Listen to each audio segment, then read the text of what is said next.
Olá, crianças, tudo bem? Em nossa última aula de geografia, você fez uma atividade para saber se você já sabe se localizar no espaço. Você pesquisou o nome da sua rua, o nome do seu bairro, da sua cidade, do seu país, do continente e do planeta onde você mora? O nome da rua você deveria perguntar para a família, assim como o nome do bairro. A cidade nós podemos conversar. Quem mora em Cuiabá descobriu e quem mora em Várzea Grande, depende da sua localização da cidade onde mora. O nosso estado é o estado de Mato Grosso. O nosso país, o Brasil. O continente é o americano e o nosso planeta é o planeta Terra. Você escutou a música onde relata um pouquinho sobre essa localização? Muito bem. Então agora nós vamos relembrar um pouquinho do que nós conversamos na aula anterior. Nós conversamos sobre a geografia. Qual é a função da geografia? Nós vimos que a geografia é uma ciência que estuda a relação entre o homem e o espaço onde ele vive. Vimos também que é importante a orientação espacial. Na orientação espacial, nós vimos que ao longo do tempo o homem foi evoluindo a maneira de se localizar. Então percebemos que é muito importante sabermos a nossa localização. Nós vimos que os pontos cardeais são fundamentais para nos localizarmos. Você se lembra quais são os pontos cardeais? Leste, oeste, norte e sul. Antigamente, o homem se localizava muito utilizando os astros. Quais são os astros que o homem utilizava? O Sol, a Lua e as estrelas. Para se localizar pelo Sol, o que é necessário? Primeiramente, identificar o local onde o Sol aparece, o que nós chamamos de nascente. Se você sabe onde o Sol nasce, você vai saber a localização do ponto cardeal leste. Sabendo o ponto cardeal leste, você já vai saber o oeste, porque fica no oposto. Na frente, o norte e atrás, o sul. À noite, quando não há o sol, o homem utilizava muito a lua e as estrelas. O mesmo procedimento para a identificação dos pontos cardeais utilizando o sol, utiliza-se para a lua. Também nasce do lado leste e se põe do lado oeste. Sabendo isso, você vai localizar o norte e o sul. Também nós vimos que eram muito utilizadas as constelações. Um exemplo é a constelação Cruzeiro do Sul, que aponta para o sul.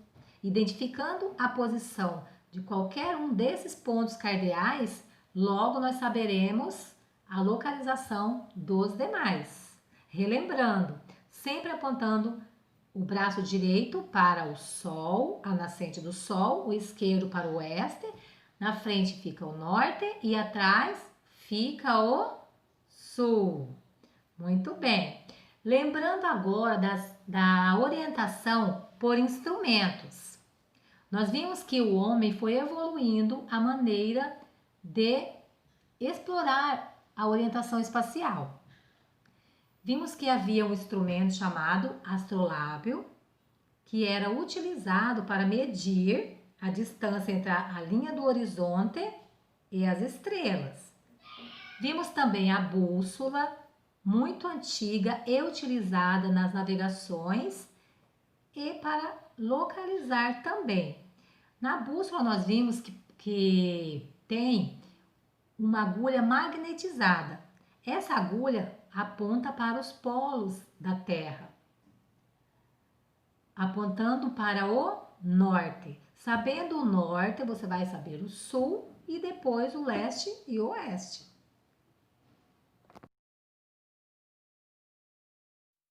Outro instrumento utilizado na localização espacial e que é muito moderno devido aos avanços tecnológicos, nós vimos que é o GPS. Nós podemos encontrar o GPS no carro ou também no celular. E você se lembra como o GPS funciona?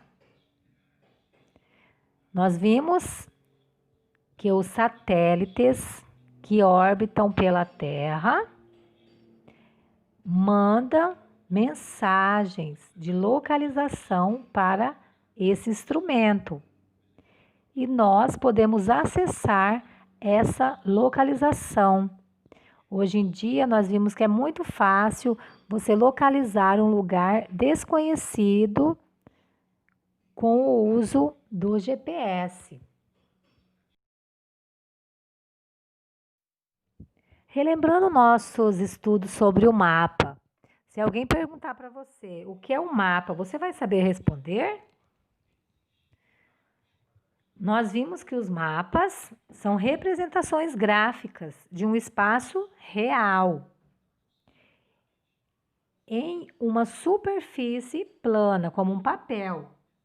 Através do mapa é possível representar diferentes lugares do nosso planeta Terra.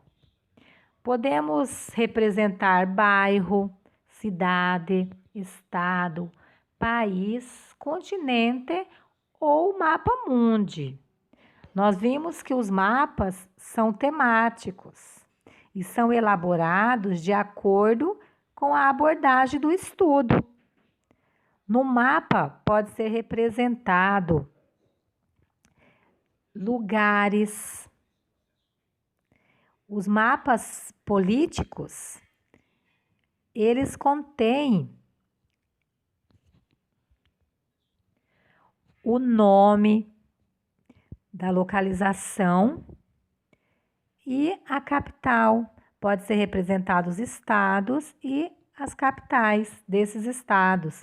Nós vimos que também há o mapa físico, que realiza o mapeamento dos recursos naturais, como a vegetação, a hidrografia e o relevo.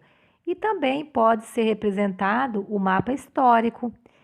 Nesse mapa podemos encontrar acontecimentos históricos. Nesse mapa desse slide, nós podemos observar a representação da região metropolitana de São Paulo. Nós já vimos esse mapa, mas vamos relembrar. Podemos observar essa cor azul. Você se lembra o que a cor azul representa? Os cartógrafos, que são os estudiosos sobre os mapas, conseguiram registrar e entrar em um acordo de como poderiam representar essas superfícies no mapa e ficar fácil a leitura. Então, a cor azul eles utilizam para registrar e representar a água. Pode ser os rios, os oceanos, lagos, o mar. E também nós podemos encontrar a orientação, no caso, a rosa dos ventos, a escala, que significa quantas vezes aquela superfície foi reduzida para estar presente nesse papel. Essa legenda com as cores, nós vimos que as cores são muito importantes na representação de um mapa. No caso desse mapa, que representa a região metropolitana de São Paulo, nós podemos observar essa legenda com as cores, demonstrando a localidade de cada sub-região.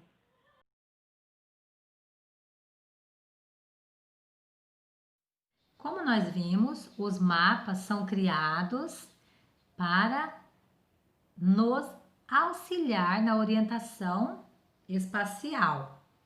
Vimos como eles são criados. Vocês se lembram? Os mapas são criados com o auxílio dos satélites e fotografias aéreas. As imagens dos satélites são enviadas para computadores e os cartógrafos trabalham com essas imagens e fazem com que essa representação seja fácil para fazermos a leitura. Nós vimos que para fazer o mapa há alguns procedimentos. Nós observamos que é necessário a observação e o croquis. O croquis é a representação do lugar de uma forma mais informal. No mapa nós vimos que é necessário ter alguns elementos para ser considerado mapa. Vimos que as fotografias aéreas, elas podem ter diferentes tipos de visão. A visão vertical, que é a fotografia tirada de cima para baixo.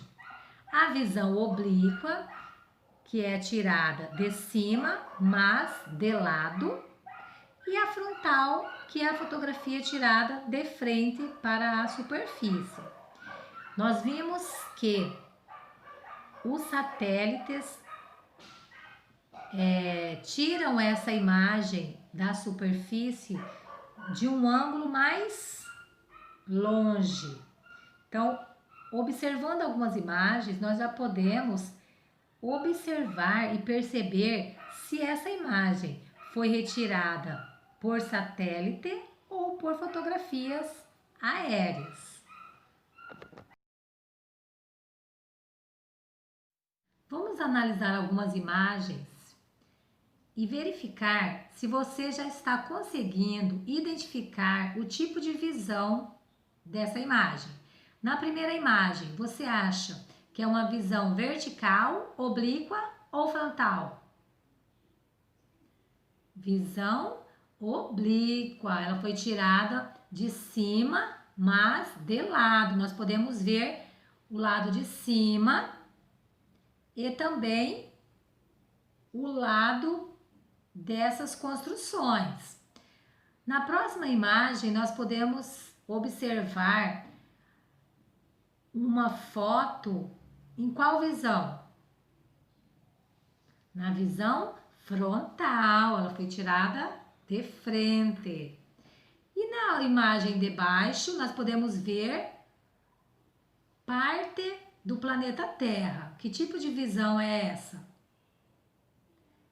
Essa é uma imagem de satélite. Na imagem ao lado, nós também podemos perceber que é uma imagem que foi tirada a uma distância maior. Então, é uma imagem de satélite. E na última imagem, nós podemos ver um viaduto. Essa imagem, você acha que está na visão vertical, oblíqua ou frontal? Imagem vertical, totalmente voltada de cima para baixo. Muito bem. Nessa atividade, você vai precisar do caderno. Copie o cabeçalho com muita dedicação. Faça a letra bonita e preste atenção a usar letras maiúsculas e sinais de pontuação. Na atividade 1, você vai desenhar a rosa dos ventos com os pontos cardeais.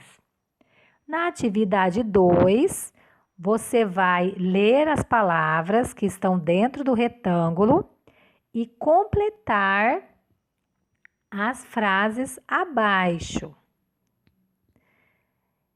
Nossa aula de geografia será finalizada agora. Fiquem com Deus e até a próxima aula.